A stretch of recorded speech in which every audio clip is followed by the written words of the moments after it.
여러분 안녕하셨습니까? 오늘 구루터기 영성 강좌 7번째 시간인데요. 오늘은 소그룹을 통한 신앙생활이 왜 중요한지에 대해서 좀 함께 생각해 보려고 합니다. 우리는 왜 함께 신앙생활을 해야 될까요? 혼자서 신앙생활하면 안 될까요? 현대인들은 그 정보와 지식을 습득하기를 굉장히 좋아하죠. 그래서 교회 안에서도 강의가 인기가 있어요. 성경 공부나 또 특별한 강사를 모시고 말씀을 듣는 그런 행사들을 좋아하죠. 그런데 그런 행사들은 말하자면 그냥 내가 어떤 영적인 정보와 지식을 습득하는 그런 방식의 그 어떤 영적인 경험들은 다른 사람과 함께 할 필요가 없고 혼자서 그저 지식을 습득하기만 하면 됩니다. 그냥 앉아서 듣고 참석해서 그분이 강의하는 것, 또 그분이 설교하는 것을 듣기만 하면 돼요. 그런데 이렇게 혼자서 정보와 지식을 습득하고 배우는 방식으로는 변화를 경험하기가 참 어렵습니다. 힘들어도 다른 사람과 함께 지지고 볶고 또 서로 힘든 일을 경험하면서 함께 할 때 변화를 경험하고 영적으로 성장할 수 있는 가능성이 훨씬 더 높아지는 것이죠. 혼자서 가만히 좋은 말씀을 많이 듣고 그래도 그게 뭐 어느 정도 도움이 되죠. 그것이 안 듣는 것보다 훨씬 낫지만 그렇게 해서는 성장이 쉽게 일어나지 않습니다. 참 이상하죠. 아무리 좋은 말을 많이 들어도 사람이 변하지 않듯이 좋은 설교, 좋은 강의, 좋은 성서적인 지식을 들어도 참 성장이 잘 안 일어나요. 그렇게 많은 사람들이 일평생 그 매주 설교를 들으면서도 영적으로 성장하는 사람이 많지 않은 것을 보면 알 수가 있습니다. 정말 진정한 의미에서 함께하는 그런 공동체, 그런 어떤 공동체의 경험이 있다면 우리가 영적으로 빠르게 성장할 수 있습니다. 가만히 생각해 보시면 우리가 혼자 지낼 때는 우리 이기심이나 욕심 그런 것들이 상승을 합니다. 그런데 함께 지낼 때는 배려심이 상승해요. 이 배려심을 이렇게 내가 베풀어야 될 때 힘이 들지요, 물론. 그런데 바로 그 힘듦이 나를 바꿔놓습니다. 혼자 지낼 때는 누군가를 배려할 필요가 없잖아요. 기다려줘야 되고 귀 기울여주고 존중해줘야 될 필요가 없잖아요. 편하지만 성장이 없습니다. 그러나 함께 할 때 힘들지만 누군가를 기다려주고 배려해주고 이해하려고 노력하면서 영적으로 성장하게 되는 것입니다. 그렇지만 여기서 한 가지 또 기억해야 될 것은 큰 무리 속에 그냥 끼어 있는 것이 함께 하는 것이라고 생각해서는 안 됩니다.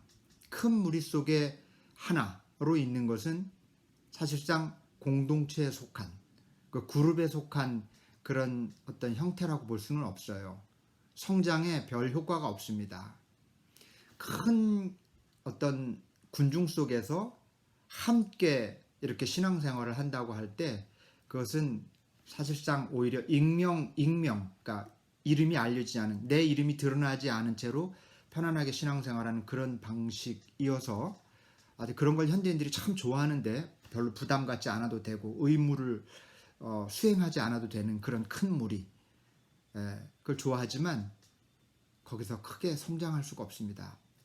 특별한 목적을 가진 그룹에 속해서 함께 신앙생활할 때 특별한 목적을 가진 어떤 소그룹에 속해서 함께 신앙생활할 때 성장과 변화를 경험할 가능성이 매우 높습니다. 그런 어떤 특별한 목적을 가진 그룹을 카비넌트 그룹이라고 부릅니다. 계약 그룹 혹은 디사이플십 그룹 이렇게 부르기도 해요. 우리가 지금 그동안 25주 가까이 이렇게 진행해온 이 구루터기 제자 모임이 가장 대표적인 그 계약 그룹, 카비넌트 그룹입니다. 왜 이 계약 그룹이 중요한가? 이런 질문을 가지고 조금 더 말씀을 생각해 보겠습니다. 말씀을 좀 나누겠습니다. 이번 주 여러분 그 훈련 과제를 보시면 우리의 그 텍스트북에 훈련 과제 성경 본문들이 4군데가 나오는데요. 왜 이것이 그 이번 주 주제 성경 본문으로 선택됐을까? 이렇게 연결성을 찾는 게 그렇게 쉽지만은 않아요. 이번 주 훈련 과제 첫 번째 본문을 보면 마가복음, 조금 순서는 다릅니다. 제가 오늘 강의를 위해서 조금 본문 순서는 좀 바꿨습니다. 마가복음 6장에 보면 예수님이 제자들과 함께 굉장히 분주한 사역을 하고 나서 제자들에게 이제 우리가 좀 쉴 필요가 있다. 외딴 곳으로 가자. 조용한 곳으로 가자. 이렇게 권하시고 제자들과 함께 떠나는 장면이 나오죠. 여러분, 예수님을 따르는 사람들이 얼마나 됐을까요? 당시 굉장히 많았습니다. 그러나 굉장히 많은 사람들이 예수님의 말씀을 듣고 예수님이 베푸는 기적을 보았지만 자신들이 스스로 어떤 의무들을 지키면서 정말 진정으로 신실하게 예수님에게 배우겠다고 약속한 소위 카비넌트 그룹에 속한 사람은 단 12명이었습니다. 이 사람들은 예수님을 끝까지 따르기로 약속, 계약, 카비넌트 그걸 체결했고요. 그리고 그들은 함께 했습니다. 자, 그랬기 때문에 이 사람들과 함께 외딴 곳으로 간 것입니다. 외딴 곳. 그 외딴 곳으로 물러나는 것을 영어로 리트릿이라고 하죠. 오늘날은 이게 일종의 그 어떤 수양회, 수련회 뭐 이런 개념으로 사용되는데 맞습니다. 외딴 곳으로 물러날 수 있는 그런 어떤 결단, 그게 사실은 어떻게 보면 계약 그룹 안에서 어떤 계약을 실천하는 일환이 될 수 있어요. 아무나 자기 일상을 물리치고 고요한 곳으로 조용히 머물면서 기도하며 지내지 않습니다. 이 계약 그룹에 속했던 제자들은 주님과 함께 머물고 함께 자고 그랬을 뿐 아니라 함께 사역을 했을 뿐 아니라 또 함께 뒤로 물러나서 조용히 기도하고 하나님의 말씀에 귀를 기울이는 그런 일들도 같이 했던 것입니다. 이런 일들을 하면서 이 카베넌트 그룹들이 실천하고 성장해 갔지요. 계약 그룹은 여러분 그렇지만 엘리트 그룹을 의미하는 게 아닙니다. 다른 사람들보다 내가 굉장히 특별하다는 영적으로 좀 더 아주 어려운 의무들을 감당하는 엘리트라는 의식을 나도 모르게 가질 수 있지만 사실 계약 그룹은 그런 엘리트 그룹이 아니라 진정한 그리스도인이 되기를 갈망하는 사람들의 작은 모임이라고 생각하시는 것이 제일 좋습니다. 자, 그 다음에 사도행전 11장에 보면 그 성령의 사역에 쓰임받는 이들의 그 모습들이 그려져 있어요. 초대교회 시절에 가장 유명했던 사람들이 바울과 바나바인데 우리가 잘 아는 이름이지만 우리가 잘 알지 못하는 이름들도 있어요. 하지만 굉장히 초대교회에서 중요한 역할을 했던 사람들입니다. 예를 들면 아가보, 니게르, 루기오, 마나엔 같은 사람들이에요. 이름이 굉장히 낯설죠. 이 사람들이 바울과 바나바 못지않게 초대교회에서 그 감당했던 역할들은 굉장히 중요했습니다. 그런데 이 사람들이 그냥 중요한 역할을 감당한 게 아니에요. 이들이 성령의 어떤 감동에 의해서 움직이게 되는 모습이 오늘 사도행전 11장 본문에 이렇게 나타나는데요. 이 사람들은 멀찍이서 그저 예수님의 말씀을 듣고 그냥 기적을 베푸는 것을 멀찍이서 지켜보는 그런 사람들, 멀찍이서 예수를 믿었던 무리와는 달랐어요. 이들은 계약 그룹에 속해 있었습니다. 이게 무슨 거창한 계약 그룹을 무슨 체결하고 사인업하고 그랬다는 뜻이 아니라 스스로 자신들의 삶을 결단하고 주님을 따르고 주님의 말씀을 배우고 주님과 함께 하겠다고 결심했던 사람들이에요. 멀찍이서 예수를 따랐던 사람들보다 훨씬 어려움을 감내해야 했던 겁니다. 성령은 성령님은 이런 사람들, 다시 말해서 자신의 삶을 거룩한 삶에 맞춰 살기로 결심하고 예수를 정말 진정으로 따르기로 결심하고 계약 그룹, 카베넌트 그룹에 속한 이들을 아주 원활하게 사용하셨습니다. 왜냐하면 그들은 자기 자신을 비웠고 그리고 성령의 사역에 순종하려고 했기 때문에 성령은 이들을 자유자재로 사용했고 또 그런 성령의 역사를 통해서 초대교회에 엄청난 일들을 이루어 나갈 수가 있었던 것입니다. 자, 그 다음에 이번 주 훈련 과제 본문 중에 요한복음 11장이 있어요. 여기 보면 매우 중요한 사건을 소개하고 있습니다. 죽었던 나사로가 다시 살아나는 사건, 얼마나 유명한 사건입니까? 그런데 여기서 나사로의 부활이 가능했던 것은 예수님의 권능이 가장 큰 그 역할을 했겠지만 한 가지 요인이 더 있었습니다. 뭡니까? 바로 계약 그룹에 속했던 제자들의 협력과 도움이었어요. 예수님은 그들의 도움이 필요하셨어요. 예수님은 그들의 도움 없이 이 일을 완성하실 수 없었습니다. 예수님이 어떤 도움을 요청했죠? 제자들에게 돌을 옮겨 놓으라. 나사로의 죽음을 가로막았던 그 무덤의 그 돌문을 옮겨 놓으라고 그렇게 제자들에게 도움을 청하셨어요. 제자들이 그 무덤의 돌을 옮겨 놨습니다. 그리고 이 세마포로 뚫뚫 말아놓았던 그 시신의 그 모든 것들을 풀어놓으라. 그렇게 풀어놓아 달라고 도움을 청하시죠. 그리고 그가 동굴 밖으로 나와서 다니도록 해라. 이렇게 부축을 해라. 이렇게 도움을 요청하셨어요. 이 말씀을 가만히 묵상해 보면 예수님의 사역은 그를 신실하게 따르기로 결단한 제자들, 다시 말해서 카비넌트 그룹들의 협력이 없이는 온전하게 완수될 수 없었다는 것입니다. 여러분, 주님은 오늘날에도 그런 협력자들이 필요합니다. 누가 주님의 사역을, 하나님 나라의 사역을 완성하는데 도움이 될 수 있을까요? 계약 그룹에 속한 사람들입니다. 카비넌트 그룹, 제자가 되기를 원하는 사람들. 단지 그냥 멀찍이서 예수를 믿는 신자가 아니라 진정으로 주님을 따르기를 원하는, 그래서 주님 앞에 자기의 삶을 결단하는 그런 카비넌트 그룹에 속한 사람들, 바로 저와 여러분과 같은 사람들을 통해서 주님은 오늘도 이 땅 위에 하나님 나라의 사역을 완성하기를 원하십니다. 마태복음 또 한 본문을 하나 더 생각해 보죠. 오늘 이번 주에 훈련 과제 본문입니다. 마태복음 18장에 의하면 왜 계약 그룹이 중요한지를 알 수 있는 그런 말씀이 나와 있습니다. 나 개인의 영적인 성장은 단지 나 한 사람에게만 영향을 끼치는 사건이 아니라는 것을 여러분 알고 계십니까? 나의 영적 성장은 내 가족, 내 이웃, 그리고 내가 속한 교회, 그리고 내가 살아가는 세상에 영향을 끼칩니다. 다시 말씀드립니다. 나 한 사람의 영적인 성장은 단지 나 한 사람에게만 영향을 끼치는 사건이 아니에요. 내가 영적으로 성장하면 내 가족에게 영향을 끼치고 내 이웃에게, 내가 속한 교회, 내가 살아가는 세상에 영향을 끼치게 되어 있어요. 심지어 하늘에까지도 영향을 미친다는 것이 오늘 마태복음 18장의 말씀이었습니다. 제가 한번 읽어드릴게요. 내가 진정으로 너희에게 말한다. 무엇이든지 너희가 땅에서 매는 것은 하늘에서도 맬 것이요 땅에서 푸는 것은 하늘에서도 풀릴 것이다.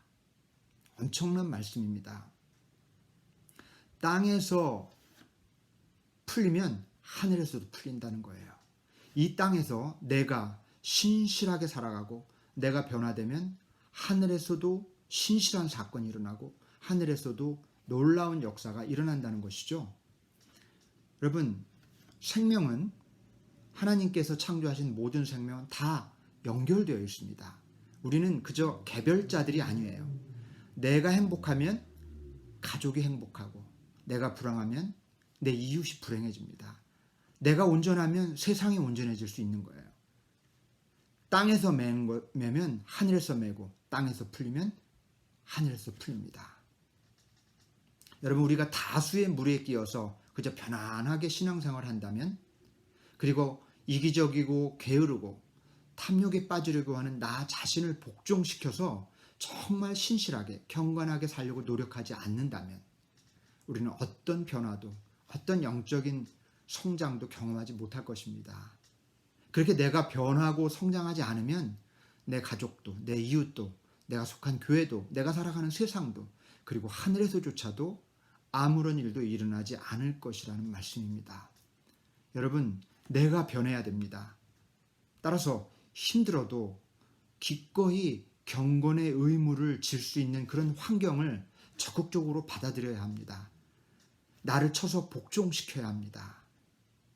여러분, 처음엔 힘들지만 이런 실천이 가져다주는 기쁨이 있어요. 해방감이 있고 그것이 의무로 느껴지지 않는 그런 임계점이 있습니다. 그것을 넘으면 정말 새로운 삶이 펼쳐지는 것이죠. 자, 그런데 이런 일들을 혼자서 하기가 어렵습니다. 혼자서 나를 쳐서 복종시키기가 어려워요. 혼자서 규율을 정해서 그걸 지킨다는 게 참 어려운 일이죠. 현실적으로. 경건의 의무와 영적 훈련을 감당하려면 여러분, 그것을 혼자서 하기보다 계약 그룹에 속해서 할 때 훨씬 더 효율적입니다. 우리가 왜 계약 그룹에 속해야 하는지 그 이유가 바로 여기 있어요. 규칙적으로 말씀을 묵상하고 정해진 시간에 기도하고 또 사랑과 나눔을 실천하는 계약 그룹에 항상 속해 있으려고 여러분 노력하시기를 바랍니다. 단지 신자가 아니라 제자가 되어야 합니다. 여러분, 신자는 우리 주님이 우리에게 바라시는 바가 아니에요. 멀찍이서 그저 예배에 참석하는 다수의 무리 속에 끼어있는 그저 수동적으로 말씀을 듣고 고개를 끄덕이고 살아가는 그런 신앙이 아니라 적극적으로 나를 쳐서 복종시키고 그리스도를 따르는 제자로 그런 어떤 그룹에 속해서 살아가는 주님이 원하시는 것이 바로 그런 길입니다. 자, 그러면 이제 오늘 그 말씀을 좀 마무리를 짓겠습니다. 계약 제자 그룹. 어떤 계약 그룹들이 있을까요? 이런 그룹들이 있습니다. 말씀 묵상하는 그룹이 있을 수 있고요. 기도 그룹. 기도 그룹도 뭐 예를 들면 중보 기도를 하는 그룹이 있을 수 있고 관상 기도를 조금 집중적으로 하는 그런 그룹이 있을 수 있습니다. 그리고 정의를 실천하는 그룹, 사회 정의, 혹은 선교를 실천하는 그룹 있을 수 있어요.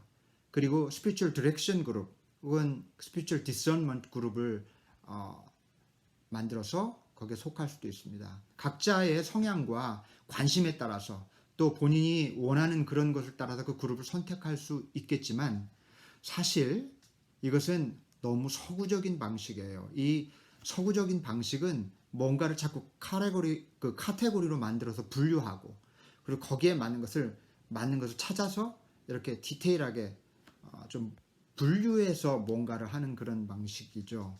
근데 사실 동양적인 방식이라고 할까요? 뭐라고 해야 될까요? 그 원네스를 강조하죠. 한 존재 안에 한 영성을 온전히 구현할 수 있다는 점에서 저는 서구적인 방식보다 이런 동양적인 컨셉이 더 저는 온전하다고 생각해요. 궁극적으로 여러분, 우리가 말씀만 묵상해야 됩니까?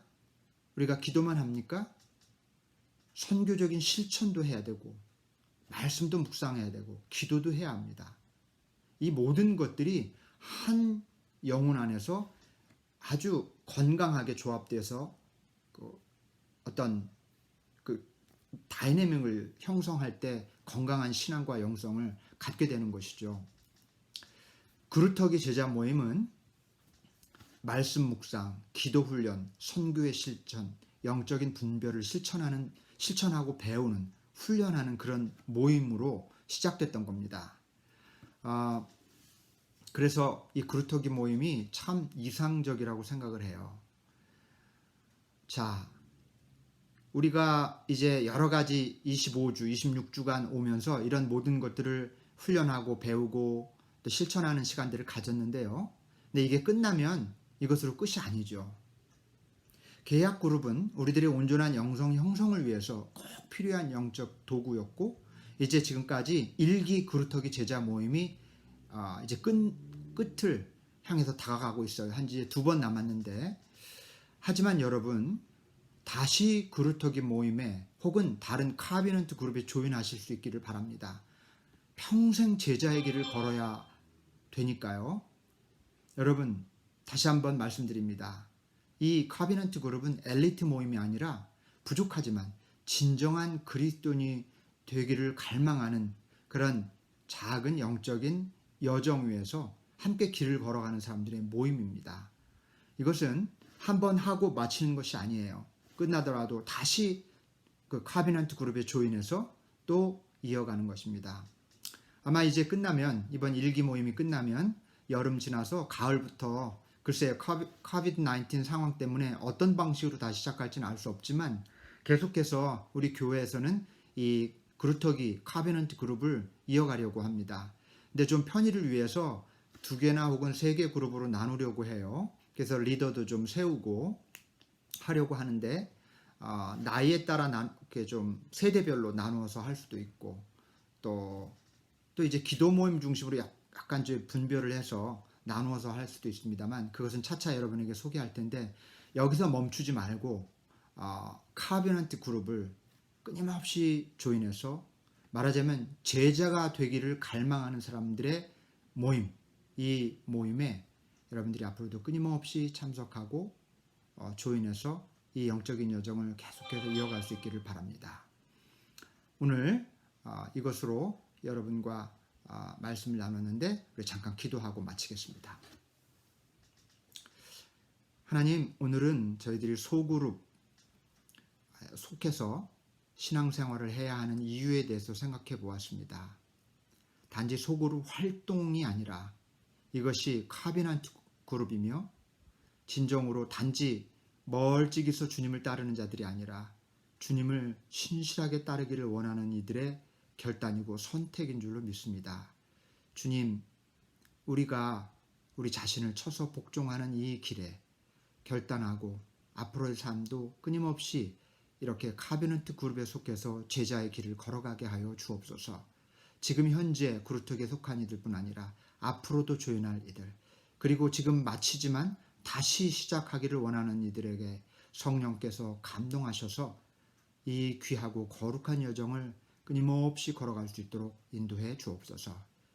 우리 주 예수 그리스도의 이름으로 간절히 기도하옵나이다. 아멘. 감사합니다. 여러분, 다음 주에 또 뵙겠습니다.